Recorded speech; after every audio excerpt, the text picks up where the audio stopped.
2 Chronicles Chapter 35. Josiah celebrates the Passover. Josiah celebrated the Passover to the Lord in Jerusalem, and the Passover lamb was slaughtered on the 14th day of the first month. He appointed the priests to their duties and encouraged them in the service of the Lord's temple. He said to the Levites who instructed all Israel and who had been consecrated to the Lord, "Put the sacred ark in the temple that Solomon son of David king of Israel built. It is not to be carried about on your shoulders. Now serve the Lord your God and his people Israel. Prepare yourselves by families in your divisions, according to the instructions written by David king of Israel and by his son Solomon. Stand in the holy place with a group of Levites for each subdivision of the families of your fellow Israelites, the lay people. Slaughter the Passover lambs. Consecrate yourselves and prepare the lambs for your fellow Israelites, doing what the Lord commanded through Moses." Josiah provided for all the lay people who were there a total of 30,000 lambs and goats for the Passover offerings, and also 3,000 cattle, all from the king's own possessions. His officials also contributed voluntarily to the people and the priests and Levites. Hilkiah, Zechariah, and Jehiel, the officials in charge of God's temple, gave the priests 2,600 Passover offerings and 300 cattle. Also Conaniah, along with Shemaiah and Nethanel, his brothers, and Hashabiah, Jeiel, and Jozabad, the leaders of the Levites, provided 5,000 Passover offerings and 500 head of cattle for the Levites. The service was arranged, and the priests stood in their places with the Levites in their divisions, as the king had ordered.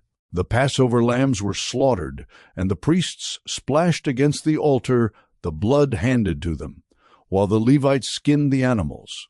They set aside the burnt offerings to give them to the subdivisions of the families of the people to offer to the Lord, as it is written in the book of Moses. They did the same with the cattle. They roasted the Passover animals over the fire as prescribed, and boiled the holy offerings in pots, cauldrons, and pans, and served them quickly to all the people. After this they made preparations for themselves and for the priests, because the priests, the descendants of Aaron, were sacrificing the burnt offerings and the fat portions until nightfall.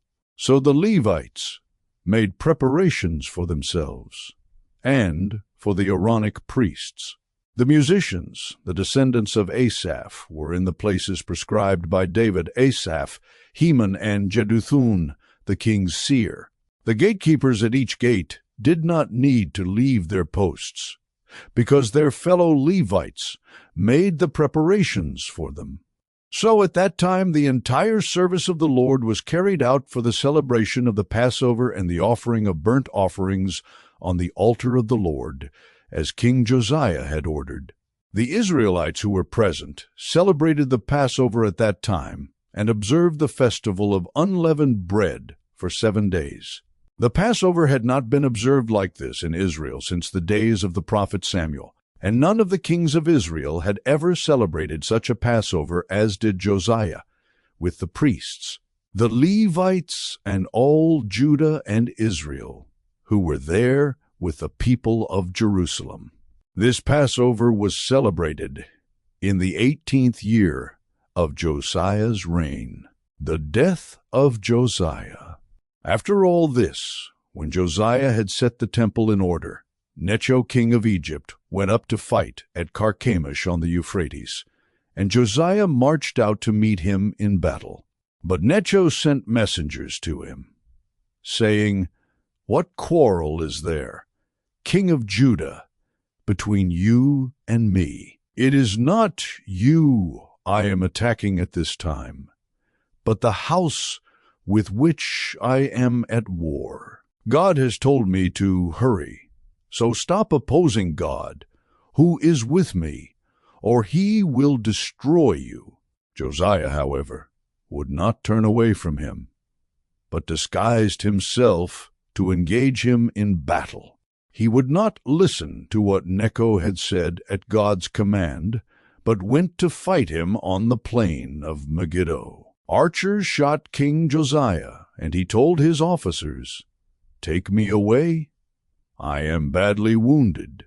So they took him out of his chariot, put him in his other chariot, and brought him to Jerusalem, where he died. He was buried in the tombs of his ancestors, and all Judah and Jerusalem mourned for him.